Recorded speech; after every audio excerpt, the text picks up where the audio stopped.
Hello, dear friends. Today we are going to discuss a small topic that is trading states. Trading state का जो dimension है उसको हम liberal thought जब भी हम एक्सप्लोर कर रहे हैं वहां पे हम उसको यूज करेंगे। लिबरल थॉट क्या बोलता है कि जो स्टेट एक्टर्स हैं they are rational and they are going to choose those options which is going to bring prosperity to them. तो यही एसेंस है लिबरल का। They don't see conflict in international relations, they explore opportunities of cooperation. ये उनका essence है। तो trading states का idea है, it also reflect liberal thinking. अब यहाँ पे क्या हुआ, जब रिचर्ड रोजक्रैंस ने इस चीज को एक्सप्लोर किया या एग्जाम्पल उन्होंने अकोमोडेट किया, देखा कि जर्मनी और जापान ने पोस्ट कोल्ड वार के एरा में जो ऑप्शन इन्होंने चूज किया which led to their development, इनके पास दो ऑप्शन थे उस सिनेरियो के अंदर। इससे हम समझेंगे। एक तो था जो ट्रेडिशनल, कि भाई जो ट्रेडिशनल पाथ है जिसमें आप मिलिट्री एंड पॉलिटिकल ऑप्शन को एक्सरसाइज करते हैं, जहां पे आप सेल्फ सफिशिएंसी के ऊपर, इकोनॉमिक सेल्फ सफिशिएंसी के ऊपर फोकस करते हैं, that is a traditional path. इसको किसने चुना?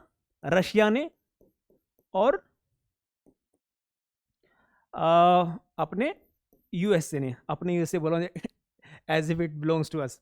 एनीवे, रशिया और यूएसए ने ट्रेडिशनल जो ये मिलिट्री और पॉलिटिक्स का जो डायमेंशन था उसको चुना, जिसमें हम बोलते हैं कि मिलिट्री कैपेसिटी को इनहेंस करना, जो मिलिट्री इंफ्रास्ट्रक्चर है और जो ऐसी इंडस्ट्रीज हैं जो मिलिट्री हार्डवेयर को प्रोड्यूस कर रही है, उन पे ज़्यादा इन्वेस्टमेंट किया, सेल्फ सफिशिएंसी पे ज़्यादा फोकस किया ये इन्होंने। अब जो जर्मनी और जापान थे, इन्होंने जिस चीज़ पे फोकस किया दैट वाज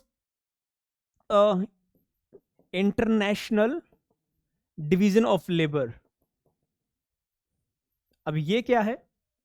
इसका एसेंस ये है कि भाई जिस भी कंट्री के पास कोई स्पेसिफिक एडवांटेज है, कंपेरेटिव एडवांटेज है with respect to the labour capacities. For example, यहाँ पे जापान के अंदर जो वर्कर्स हैं they are very skilled and they produce high quality products.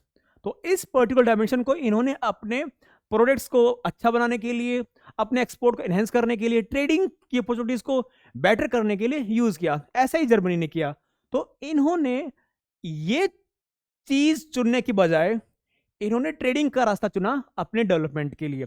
अब इस चीज ने एक बहुत इंपॉर्टेंट बात की, इसने ट्रेडिंग को एक ऐसा प्लेटफॉर्म दिया जिससे दोनों कंट्रियों के बीच में इंटरडिपेंडेंस बढ़ गई, इकोनॉमिक इंटरडिपेंडेंस। ये बात बहुत इंपॉर्टेंट थी। अब इंटरडिपेंडेंस बहुत इंपॉर्टेंट है लिबरल्स के लिए। Liberal says that we have to explore the areas where we can enhance the cooperation. So यहाँ पे जो इंटरनेशनल डिवीजन ऑफ लेबर है, जिससे किसी पर्टिकुलर कंट्रीज को एडवांटेज है with respect to the skills their citizens have, that is going to be utilized to create interdependence with respect to other countries. So इन्होंने इस पर्टिकुलर डायमेंशन को use किया अपने ट्रेडिंग को ज्यादा एक्सपेंड करने के लिए। तो जाहिर सी बात है, जब इंटरडिपेंडेंस बढ़ जाएगी दो कंट्रीज के बीच में, तो वहां पे कॉन्फ्लिक्ट का जो कॉन्फ्लिक्ट होने की जो संभावनाएं हैं, the possibilities of conflict is going to get legend. That was the reason जिसमें रिचर्ड रोजक्रैंस कहते हैं that trading states are two states which are focusing on international division of labor and creating some kind of economic interdependence so that chances of conflict are going to get decreased. ये इन्होंने ये essence इनका यही इस बात को बोलने का। दूसरी बात ये बोल रहे हैं कि भाई जो लेस डेवलप्ड कंट्री हैं वो इस बात को नहीं चुन पाएंगे। वो इस बात को क्यों नहीं चुन पाएंगे? उसका इन्होंने जो रीजन दिया कि वहां पे अभी मॉडर्नाइजेशन उस लेवल पे है ही नहीं, that they focus on expanding their trade.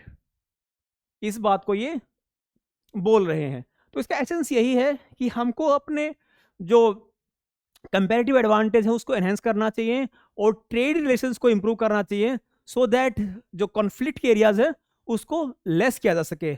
अब इस डायमेंशन को आपको जब भी ये रिफ्लेक्ट करना हो अपने आंसर के अंदर, वहां पे इसको यूज करना है जहां पे ट्रेड रिलेशंस को हमको इंप्रूव करना है और पॉसिबिलिटीज हैं कि with the help of expanding trade relations we are going to improve our relations with that country. So in this context we supposed to use idea of trading state. यही हमको करना है. जो छोटे छोटे कॉन्सेप्ट्स ये हम डिस्कस कर रहे हैं we suppose to use them in our answer. और जब भी हम डिस्कस करेंगे हमारे एडिटोरियल वगैरह, जो भी हम जब भी हमको एलिमेंट दिखेगा वहाँ पे हम बार बार इसको यूज करेंगे. बार बार मैं बताऊंगा आप लोगों को कि हम इस पर्टिकुलर डायमेंशन में इसको हम यूज कर सकते हैं. Idea of trading states given by Richard Rosecrance. तो बार बार सुनने से बार बार आप इसको रिकॉल करोगे तो it is going to be easy for you to use it in the answer. So I hope you enjoyed this small and beautiful lecture.